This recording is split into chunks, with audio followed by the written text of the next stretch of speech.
You are watching Access LaPorte County, Channel 97. Coming up next is the January 27th, 2025 meeting of the Long Beach Public Works Committee. You can find more information for this meeting by visiting www.accesslaportecounty.org. It's 8 o'clock on January 27th. Just want to call to order the first meeting of 2025 for the Public Works Committee. First, we'll do roll call. Tom Dahl. Here. Greg Parrish. Here. Laurel Kozinski. Here. Rick Remages. Here. John Wall. Here. Diane Heitman. Here. Chief Sostek. Here. And we do not have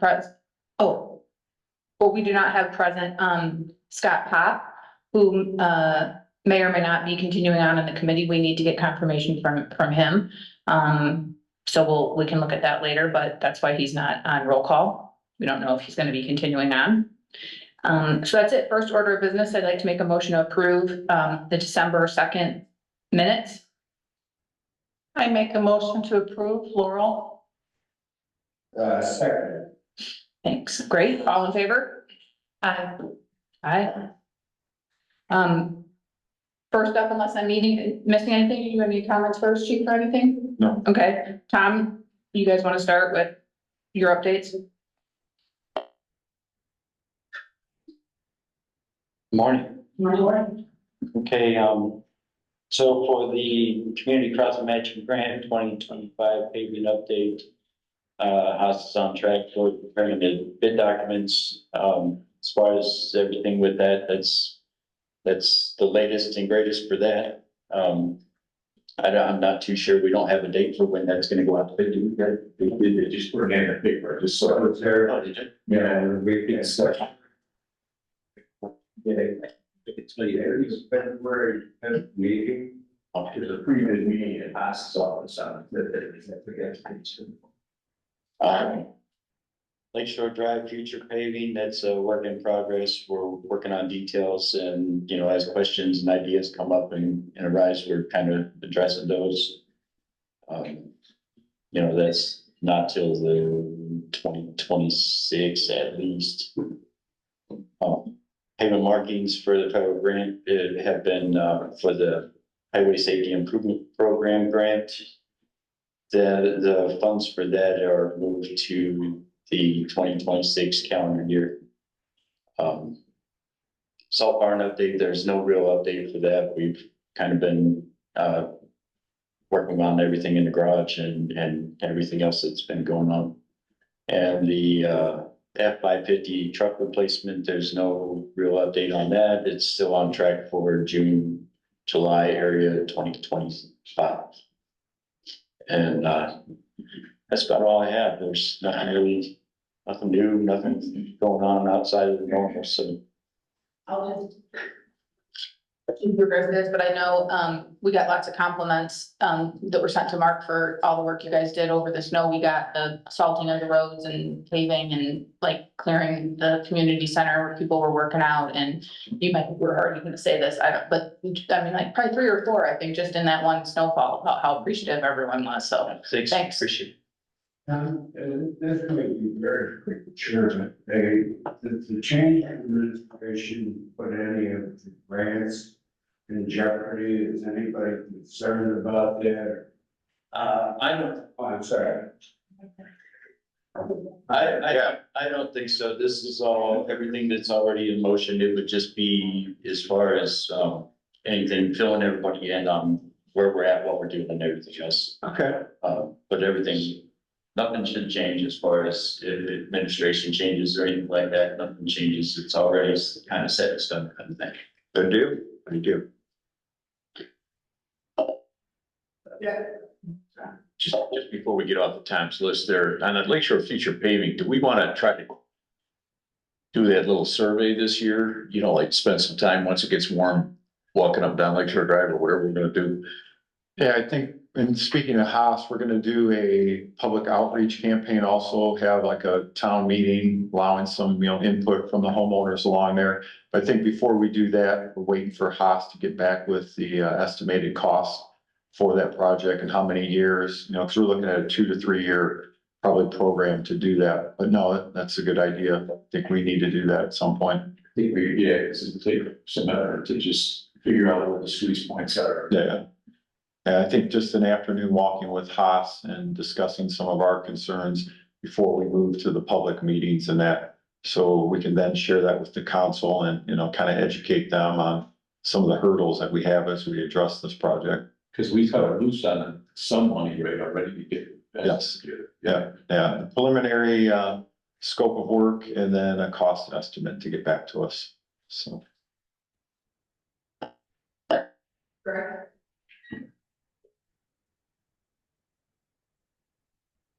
Good morning, everybody.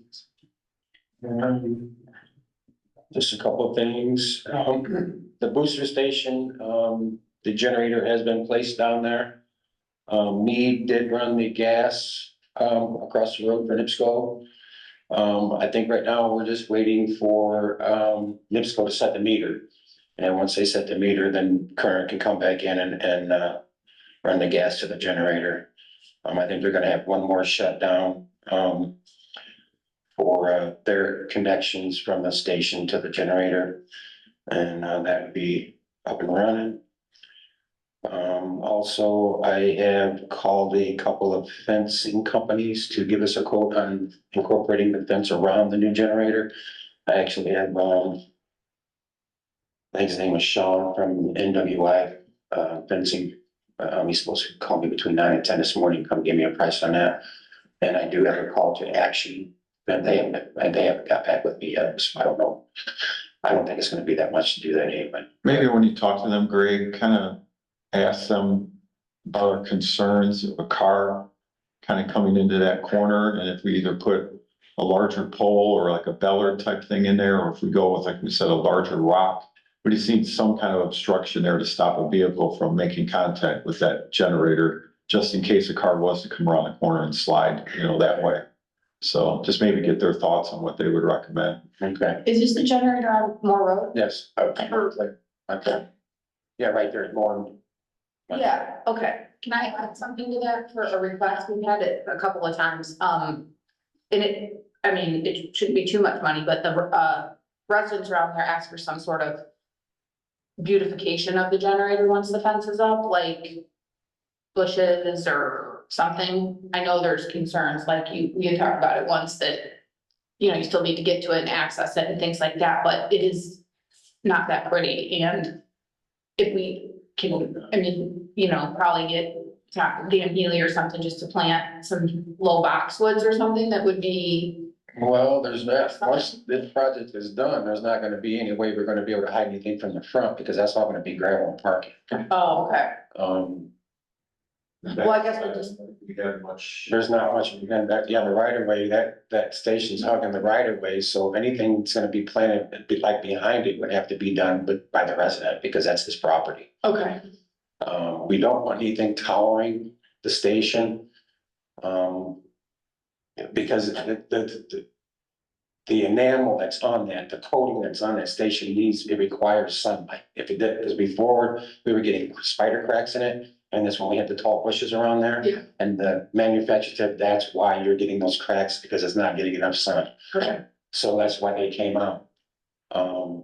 Two, another thing is too, with that being infrastructure, IDEM, EPA, Homeland Security, you can't hide things like that. They need to be visible to, you know, just so people can't hide and stalk or go in there and try to do some malicious act of some sort, you know. They have to be, that's why we cleared out the tower. You don't need the tower. We had to make it all visible. So there's a reason for it. I mean, I understand it's an eyesore, but it is our main part of our infrastructure. We Yeah. have to have it, you know, so. Okay.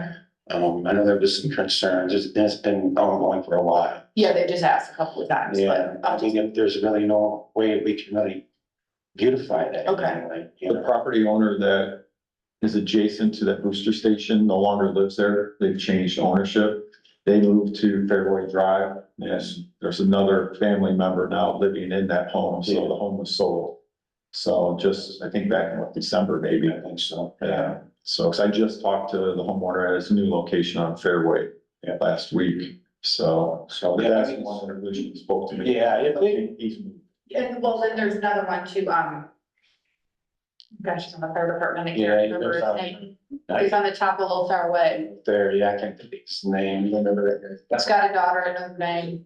guy? There's a bungalow there. He's a newer fire department member. Just redid the house. Probably in his fifties. Doesn't matter again, but Yeah, yeah, okay.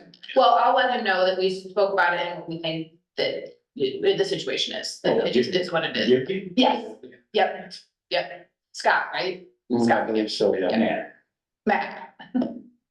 So, yeah, and that's all that I have as far as, booster station. Do you guys want me to go ahead while I'm up here, talk about the water tower update and the wind study and that one? Water tower update, what happened was we had an overflow on Thursday. Our transducer line that's in our valve pit that's under the water tower, it's just a little 1/4 inch line. It's a static line. And what that does is it measures, pressure and it converts it into feet. That's how we know where our tank levels are at. And it's just static. It just holds water and puts pressure on a transducer, which converts, the pressure in feet. So with it being so cold and no snow on the ground, it froze. So we didn't catch it in time and we had an overflow. I'm guessing maybe it might overflow for 15 minutes. So I'm just guesstimating, the pumps are running 1,000 gallons. Station hill running, and they were like panic mode, because that's the default. When something goes wrong, they don't communicate, the pumps come on automatically, because it's better to have water than not have water. So it overflowed the tower. So, I figured, might have been about 30,000 gallons of water. 2 pumps running 1,000 gallons a minute for 15 minutes, about 30,000, which is nothing different than when I'm flushing a few hydrants. Where does it put it on? Just overflows downhill and comes down the hill, yeah, it's a sight to see. So right now, Tom and Austin, we were checking it Friday throughout the day, we were getting numbers, and then I thought we're gonna check it one more time before we go home, went down there, no numbers, it froze back up. So Tom and Austin worked over and put a heater down there, and so we're all good right now. We're in the process of doing some long-term fixes for that. I mean, it's not common that we have that kind of sub-zero without a blanket of snow on the ground, and that's basically why that's happened. We've had some freeze ups, as far as meter pits, which don't happen a whole lot out here. I mean, and then to add to that, we read meters on Thursday. Diane ran the high consumption report. She caught a couple of, homes that went through quite a bit of water. We investigated those, got home to homeowners. One home went through 138 units, which is 138,000 gallons of water. We went, looked at the house, looked at the windows, and they had a mess. Real mess. So, and I'm sure there's probably more. Yes, because we read meters on Thursday, quite warmed up. So we caught a couple, but I imagine if we were to read again, we could read again today or like Wednesday this week, you're gonna probably find a lot that people just haven't been discovered yet, so. Outside of that, the rate study, I just know we're gonna have, Sender look at that and see about raising our water rates. We're probably one of the lowest water rates in the state. So we need to bring those up, just so we're current, I think speaking to Clerk Collins last week. And speaking to Clerk Collins last week, the thought at Sender's office is maybe we would do it over a 2-year period of time. But they're exploring that, get back to it. Yeah, that would be fine. Also, fire hydrant painting, I have that already in motion. We are scheduled for them to come out and do the fire hydrants, beginning of April, as soon as the weather breaks. We're having 70 of them done, which is half. Gonna do half this year, half next year, and that's coming out of our fire protection fund. They're telling me they'll only be here for like 3 or 4 days to do all those, so that's kind of hard to, it takes us forever and it don't last. So, we did get new markers for those. Once we, get them painted, we'll go back and we bought new markers for them. So they'll look nice. Hopefully it'll last. They're gonna last a lot longer than what it was if we did it, because they come down to barely priming them and painting them, so they'll look brand new, so. Other than that, that's all I have. Anybody have any questions?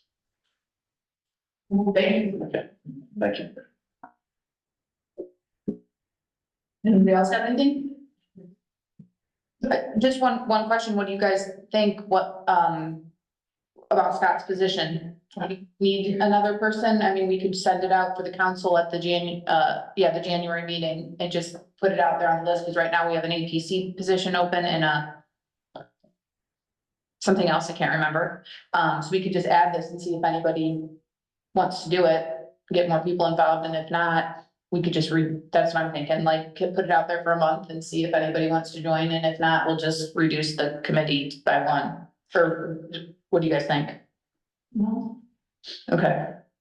Give people a chance. Some people, a couple people that may still want to get involved, and that'll give them a chance, and if not, Just Scott, and we listed somebody else. I think just Scott, just Scott. Cause, Dan resigned last, or Don resigned last, Oh. yeah. But we also didn't have anyone step up for that position, so we already did reduce. Right. Without Scott, there are 5 people still on here, so that may be sufficient. Yeah, because it's an even number, or an odd number, yeah. Okay, yeah, we didn't have anybody step up for his position, so this would be another one, but, I mean, if no one wants to join, there's not. That'll be our answer. We can't do anything if no one wants to join anyway. Peek at that stormwater, it's because I think there's some kind of, how some of these committees have to have this and that. And Yeah, okay, I'm not sure what it says. okay. Okay, that was it. That was my only comment. Motion to adjourn? Or make a motion to adjourn? I'll second that. Motion seconded. All in favor? Aye, great, thank you. So,